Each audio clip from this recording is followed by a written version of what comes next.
The brands you trusted, the bikes you loved, they're falling apart behind closed doors. Rising prices, bad decisions, and broken promises. Stick around because the final name on this list might be the one sitting in your garage. KTM. It built its legacy in the dirt and dominated for decades, but today, the cracks are showing. Known for dominating dirt tracks, motocross circuits, and enduro championships, this European powerhouse earned its reputation through speed, agility, and relentless engineering. But behind the racing success and off-road credibility, a storm has been building. What was once a symbol of cutting-edge performance and championship dominance is now a brand teetering on the edge of collapse. The company is in crisis, not because riders stopped loving their machines, but because the business behind the brand made one gamble too many and lost. The most recent models in the company's street and dual sport lineup are purpose-built for aggressive riding. One of their best-selling platforms delivers 63 horsepower from a single-cylinder, 4-stroke engine displacing 690 cubic centimeters. Torque output is 49 pound-feet.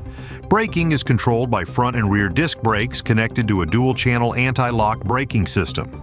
Suspension is handled by adjustable inverted front forks and a fully adjustable rear monoshock tuned for hard use. Wet weight comes in at 348 pounds with a seat height of 35.8 inches. Starting price is set at $11,699. The story of how this brand rose to international fame starts in Austria. With roots going back to the early 20th century, it carved out a niche in off-road performance and began dominating European dirt bike markets by the 1980s. By the early 2000s, it was a global name in two-wheel competition. From motocross to rally raids, this company became known for light frames, sharp throttle response, and reliability under pressure. Their bikes were fast, light, and aggressive, ideal for both racers and hardcore weekend warriors. If you wanted to conquer the toughest trails, there was little question which orange and black machine you would bring with you. Success came quickly, and expansion followed. The brand added new platforms aimed at street riders, including naked sport bikes, touring adventure models, and dual sport hybrids that could handle city traffic and rocky back roads alike. Models like the 1290 Super Adventure and 390 Duke helped bring fresh eyes to the company while still carrying that race-inspired design. At the same time, the company snapped up other European names like Husqvarna and GasGas, adding even more performance credibility to its growing umbrella. Everything seemed to be going their way. Riders praised the handling, reviewers raved about the engineering, sales continued to rise. But behind the curtain, there were warning signs. The company's strategy relied heavily on high production volumes and rapid market expansion, particularly in developing regions like India, Southeast Asia, and Latin America. To break into those markets, the company introduced smaller, more affordable bikes with lower displacement. These bikes were popular, but they came with slim profit margins. To make the math work, the company had to produce and sell them in massive numbers. That left them exposed to the slightest disruption. And then, the disruptions came. Global supply chains buckled under the pressure of the pandemic. Shipping delays, part shortages, and surging material costs made it difficult to build bikes on schedule. Inflation drove up the cost of everything, from raw materials to logistics to dealer operating expenses. Financing rates climbed sharply, making it harder for everyday riders to justify a new bike purchase. For this brand, which had leaned into an aggressive growth model based on volume, the slowdown hit like a brick wall.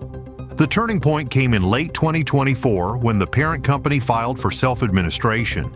This legal process allowed them to avoid immediate bankruptcy while they worked out a restructuring plan with creditors. But it also confirmed what many in the industry had feared. The company had run out of runway. The stock price collapsed by 84% in less than a year. Production lines were shut down.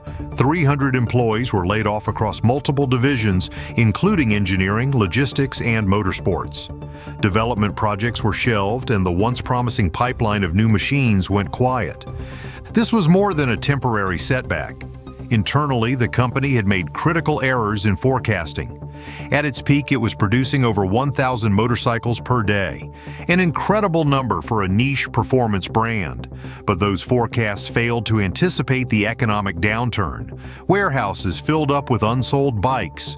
Dealers struggled to move inventory. Consumers, faced with higher prices and tighter budgets, turned away. The very strength that once powered the company's success, its scale, became its greatest weakness. Another blow came from the loss of a key manufacturing alliance. In 2021, the Indian giant Bajaj sold off its stake in the company. For years, Bajaj had helped produce affordable models for developing markets using its cost-efficient factories and supply chain. That partnership had allowed the company to compete on price while maintaining quality. But once that relationship ended, the Austrian brand was left exposed to the full weight of production and logistics costs, just as the global economy was entering a slump. Today, this brand stands at a crossroads. The engineering is still strong, the racing pedigree is still respected. Riders who know the machines still speak highly of the performance, especially in off-road and dual sport segments. But all the goodwill in the world cannot save a company from bad math. Without a major overhaul, a new financial backer, or a deep cut in operating costs, the path forward is narrow and treacherous. There are whispers of potential acquisitions. Chinese manufacturers like snftmedia, already involved in co-production deals, could step in. Indian conglomerates like Hero MotoCorp and even Bajaj could return to the table.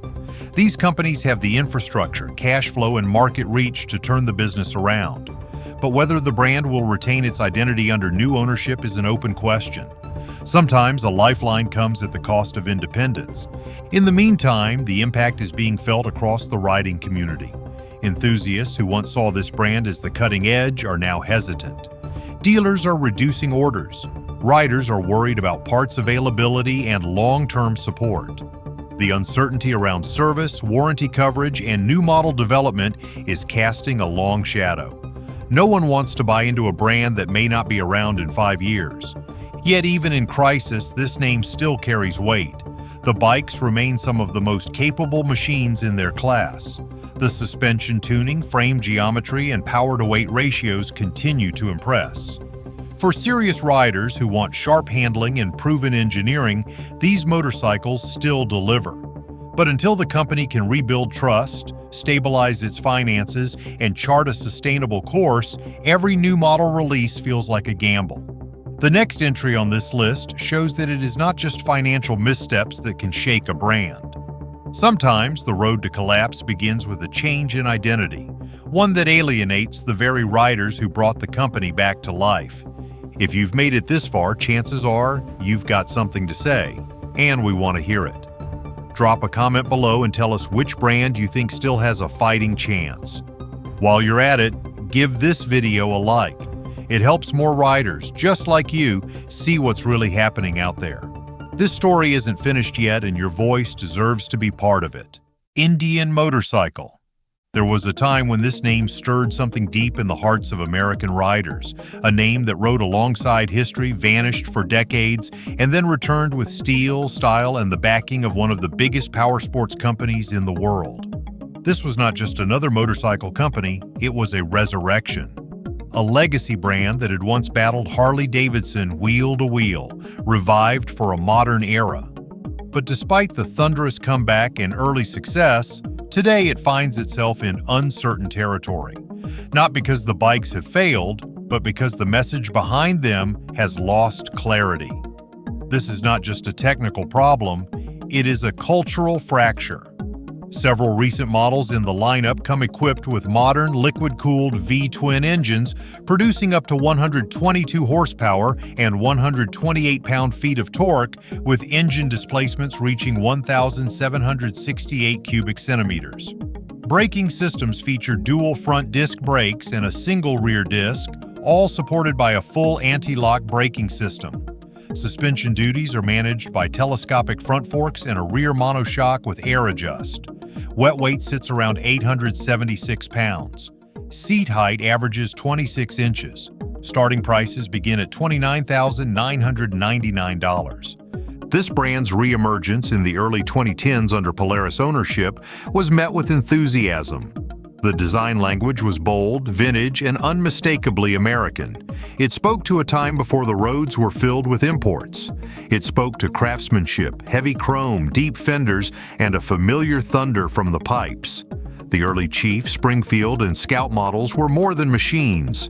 They were statements. With every rollout, the company aimed to honor its origins while carving a new path. And for a while, it worked. Riders who had grown weary of Harley's dominance found something new, but also familiar, in this rising competitor. It was not just the motorcycles that brought riders back, it was the story. The company knew how to package legacy. Dealerships felt more like museums. Marketing leaned heavily into heritage. The iconic multicolor Native American headdress logo became a cornerstone of the identity. For older riders especially, the emblem was not just a piece of graphic design, it was the spirit of the brand. It stood for freedom, tradition, and roots that ran deeper than most logos could ever claim. That's why in February of 2023, when an internal memo surfaced announcing the official retirement of the multicolor headdress in favor of a monochrome version, the reaction was immediate and deeply emotional. The company positioned the decision as one made out of respect.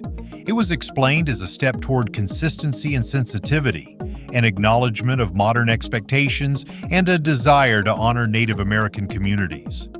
The move was quiet, methodical, and corporate, but the backlash was anything but. Longtime riders saw it as a betrayal. Many had bought into the brand not just because of horsepower, but because of what the name and the imagery stood for. To them, the headdress was not offensive, it was revered. A visual symbol that had been with the brand since its early 20th century days suddenly pulled from merchandise and marketing without the input of the riding community. The reaction online was fierce. Dealerships were inundated with questions. Customers came in asking what the change meant, and some walked away without buying. Forums lit up with debate, disappointment, and frustration. The company activated a clearance protocol across its dealer network, offering markdowns on all existing merchandise featuring the original logo. Inventory that had once been a source of pride was now being quietly cleared out. The change, intended to signal modern awareness, instead triggered a wave of doubt. And the problem went beyond jackets and t-shirts. It went to the heart of identity. Riders began to ask, if the logo was inappropriate, why keep the name? And if the name is appropriate, why remove the most culturally tied symbol? At its core, this crisis is not about horsepower or engineering. The bikes remain solid. Models like the Scout Bobber and the FTR still turn heads and deliver impressive performance. But even perfect machines cannot shield a brand from an identity crisis. And that is exactly where the trouble lies. In attempting to straddle modern expectations with traditional values, the company has landed in a no-man's land where neither group feels fully at home. Younger riders, those in their 20s and 30s, have shown interest in the more aggressive, stripped-down offerings. The FTR in particular has gained praise for its handling and styling. But this generation is hyper-aware of branding. They are quick to call out inauthenticity and even quicker to walk away when it smells like a marketing move. To them, the logo change feels calculated, not sincere, and if a brand appears to be driven by public relations rather than passion, it loses its emotional edge. On the other side, older riders, the very people who celebrated the brand's return, feel like the rug has been pulled out from under them. Many came of age when motorcycles stood for rebellion and pride. They did not grow up in a world of social sensitivity. They see the headdress not as exploitation, but as a tribute. When it disappeared, they did not see growth. They saw surrender. Some even questioned whether they still recognized the company they had supported. Making matters more difficult is the brand's relatively small dealership network. Unlike its biggest rival, which has hundreds of showrooms across the country and a vast parts infrastructure, this company is still building its foundation. That means it relies more heavily on customer loyalty. Every sale matters, every rider counts, and every decision that affects brand trust can have outsized consequences. This would be a difficult balancing act for any company. But when you are a legacy brand, resurrected on the back of heritage and tradition, your margin for error is even smaller. You cannot build your house on the past and then act surprised when people care about what you change. Heritage is not just a marketing tool, it is the contract between a brand and its buyers. It is what makes a motorcycle more than a machine. As the controversy continues to simmer, the company faces a clear choice: double down on its original promise to honor legacy or move forward as a fully modern, culturally sensitive enterprise. Either path could work if done with clarity and conviction, but right now riders are left with mixed signals. And in the motorcycle world, mixed signals kill momentum faster than a stalled engine. There is still time to fix this. The machines are good, the performance is competitive, and the brand still holds emotional weight, but if trust continues to erode, the next generation of riders may look elsewhere, and the generation that welcomed the comeback may begin to regret it. This is not just a branding issue, it is an existential one. The final brand on this list is not facing questions about symbols or legacy. It is facing something more grounded and more dangerous. When even loyal riders say the price is too high, it is not just the culture that is in trouble, it is the bottom line. Don't overpay for gear just because the badge looks cool. We found high-quality alternatives that beat the big names without draining your wallet. Click the links below and ride smarter, not poorer. Harley-Davidson. There is no name more iconic in American motorcycling than this one. For more than a century, it has defined the sound, the look, and the spirit of the open road. This is not just a motorcycle company, it is a living symbol of rebellion, brotherhood, and mechanical freedom. For generations, riders have chosen this brand because it stands for something real. But today, that reputation is not enough. Despite the chrome, the thunder, and the unmistakable silhouette, this legacy brand is losing its grip. Not because people stopped loving what it stands for, but because the cost of admission has become more than most are willing to pay. Current touring and cruiser models from this lineup come equipped with the iconic 114 engine, an air-cooled V-twin producing 94 horsepower and 123 pound-feet of torque with a displacement of 1,868 cubic centimeters. Braking systems include dual front disc brakes and a single rear disc, all supported by a complete anti-lock braking system. Suspension consists of a high-performance dual-bending valve, front fork, and an emulsion rear shock with hand-adjustable preload. Wet weight ranges from 785 pounds to over 900 pounds, with seat heights averaging 26.1 inches. Starting prices begin at $19,999 and climb sharply, with top-tier models often exceeding $40,000 before any customization. This was once the motorcycle for the working man, a machine that stood for pride, toughness, and individuality. You could save up, walk into a dealership, and ride out with a machine that made you part of something bigger. But over time, things changed. Prices climbed. Entry-level models were slowly phased out or rebadged with price tags far beyond reach for most first-time buyers. The once accessible path into the Harley lifestyle is now blocked by premium positioning, hidden dealership fees, and financing plans that stretch into five-figure commitments. What was once aspirational is now unattainable for many. It is not just about the numbers, it is about the feeling those numbers create. When a base model motorcycle costs over $20,000, riders start asking hard questions. What am I really getting for this price? Is it the ride, the engine, the tech, or is it just the badge on the tank? And in an era where younger riders are turning to more affordable and versatile machines, that badge does not carry the same weight it once did. The brand that built itself on cultural relevance is suddenly struggling to remain culturally relevant. Even longtime loyalists are feeling the pressure. They love the styling, the sound, and the tradition, but when they look at the used market, the appeal of buying new starts to fade. You can find a clean, low-mileage touring model from the last 10 years for $15,000 or less. It looks the same, it rides the same, and it saves you tens of thousands of dollars. In an economy where costs are rising across the board, that kind of decision becomes less about brand loyalty and more about common sense. The brand's efforts to modernize have not helped the situation. The Livewire, its first electric motorcycle, was billed as a revolutionary leap forward. It had sharp styling, instant torque, and respectable performance numbers. But the launch price of nearly $30,000 was completely out of step with the target audience. Millennials and younger riders, those most likely to embrace electric technology, were priced out before they could even test ride. The result? Low sales, confused messaging, and eventually a spin-off brand to create distance from the misfire. Then came the Revolution Max engine, a modern liquid-cooled V-twin that powered the Pan America and Sportster S. These bikes were praised by critics and riders alike for their performance, handling, and contemporary feel. They were real steps toward modernization, but instead of embracing the new platform across the lineup, the company chose to keep it confined to a handful of models. The rest of the catalog still runs on aging engine platforms with outdated technology, leaning on nostalgia instead of innovation. The brand finds itself stuck between two worlds. On one side, there is a loyal base that wants the roar, the chrome, and the tradition.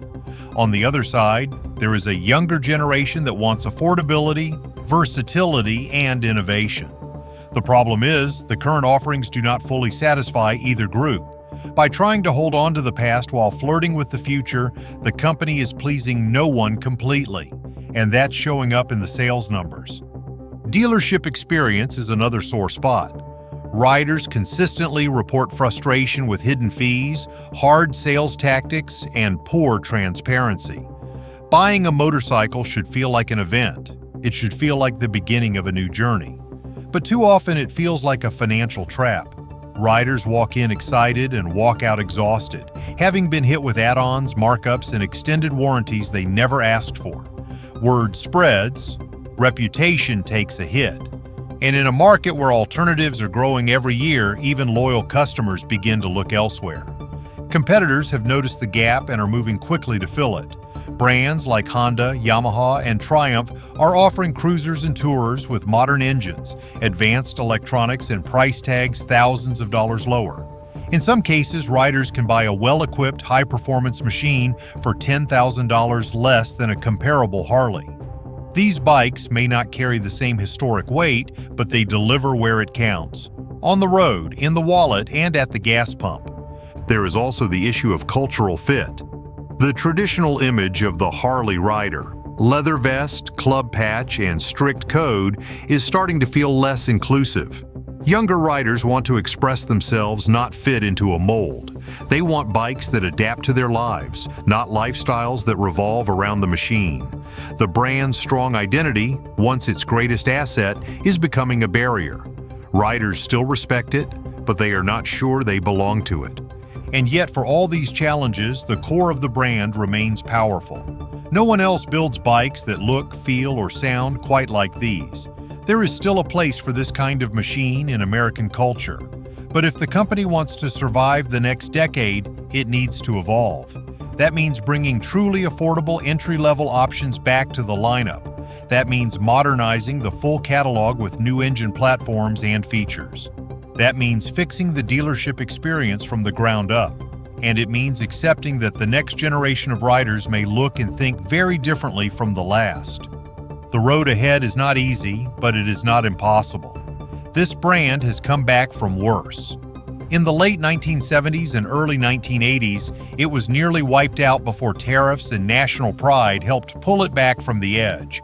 But there will be no such bailout this time. The market has changed, riders have changed, and unless this company changes too, it risks becoming a museum piece instead of a movement. The motorcycles are still beautiful, the engineering is still solid, the name still carries weight, but the world has moved forward, and unless the brand is willing to let go of what was, it may never become what it could be. The legend can live on, but only if it remembers who it's building for now. You've seen what's happening. 3 brands, 3 hard lessons, and 1 undeniable truth. The road ahead is changing, fast. If you care about where this industry goes next, now's the time to stay informed and stay connected. Hit that subscribe button and turn on notifications so you never miss a deep dive like this. We're here to keep it honest, sharp, and focused on the riders who built this culture from the ground up. Drop your thoughts in the comments. We want to hear your take. Which of these brands can still make a comeback, and which one is already too far gone? Either way, the next chapter starts now. Stick with us and ride into it with your eyes open.